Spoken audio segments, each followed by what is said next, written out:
The 2026 World Cup is officially here, and on the same morning it kicked off, Amnesty International released a two-word verdict on the host country.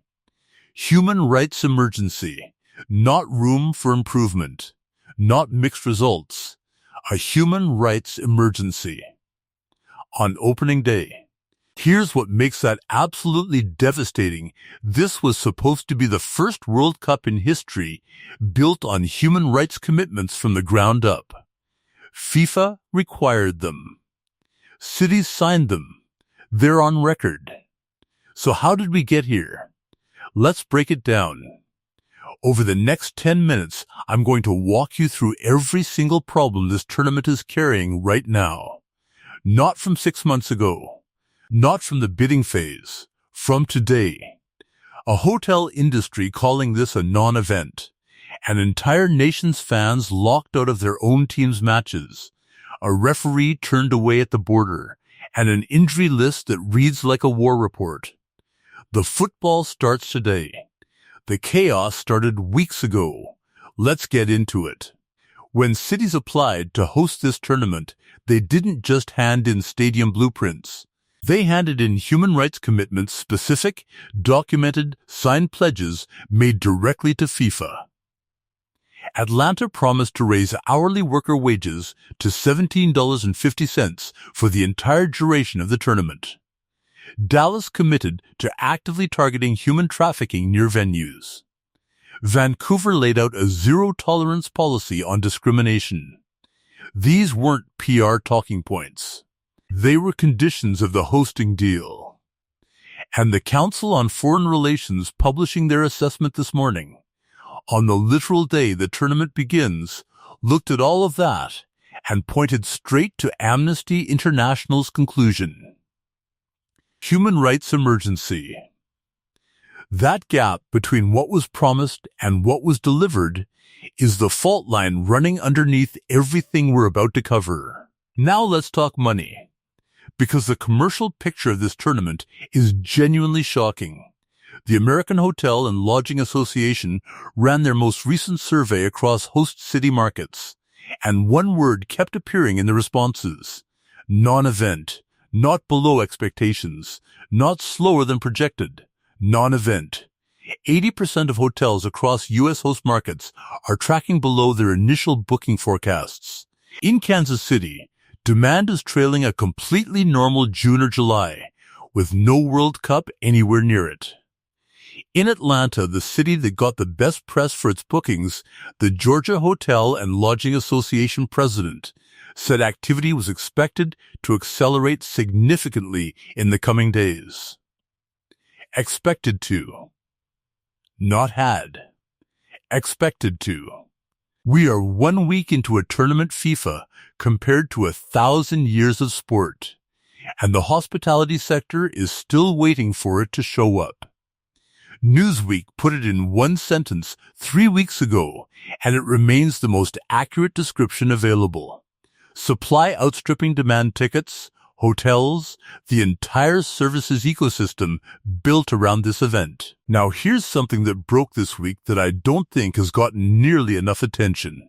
Iran qualified for this tournament. Beat Mali 4-0 in their final warm-up. Their squad is based in Tijuana, crossing the border for match days. They are here. They are ready.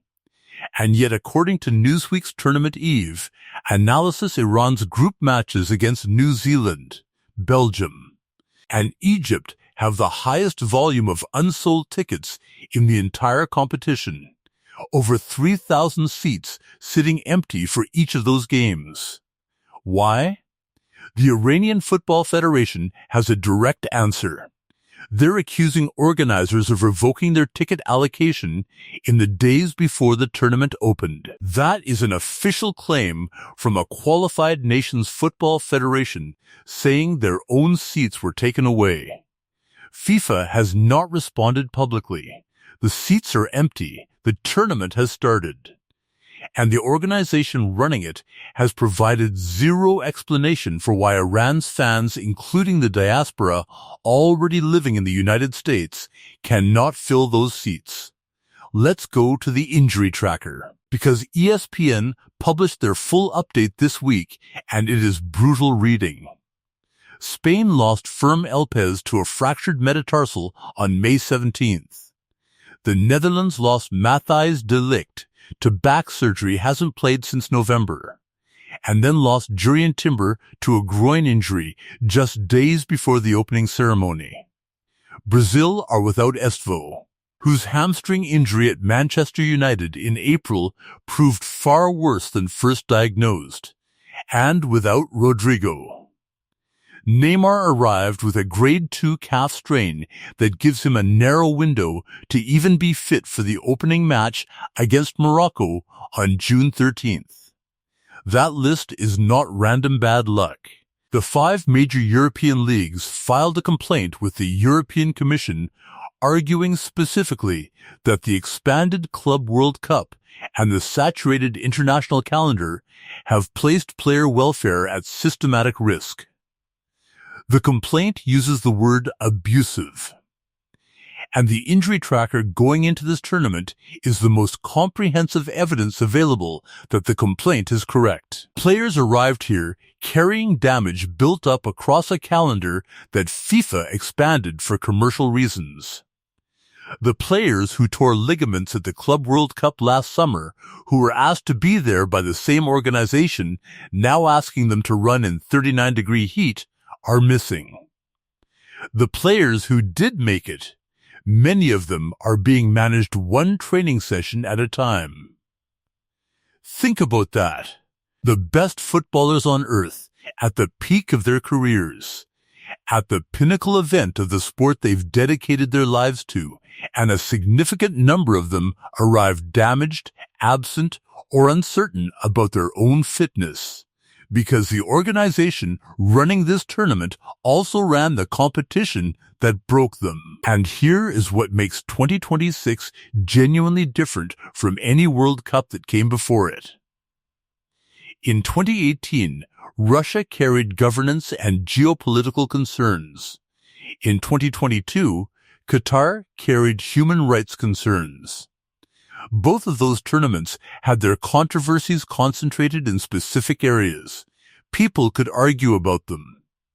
There were genuine debates on multiple sides. The 2026 World Cup is the first to carry documented simultaneous problems across every single category of sporting event management. Legal, the Attorney General subpoenas. Commercial, the non-event hotel descriptor. Physical, heat risk affecting 26 matches. Labor, the SOFI worker authorization vote. Medical, the injury crisis driven by calendar overload. Diplomatic, a referee denied at the border. Human rights, Amnesty's emergency assessment. Access, fans from 4 qualified nations locked out. Financial, a $250 million host city shortfall. No previous tournament arrived carrying all of that at once. And these problems are not static. They are growing.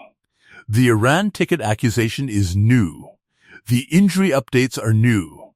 The hotel non-event descriptor emerged in the week before opening. The CFAR human rights analysis was published 7 hours ago, on the day the tournament began. The problems are growing as the football starts. That is the specific thing that makes this unlike anything that came before it. And here is what is also true.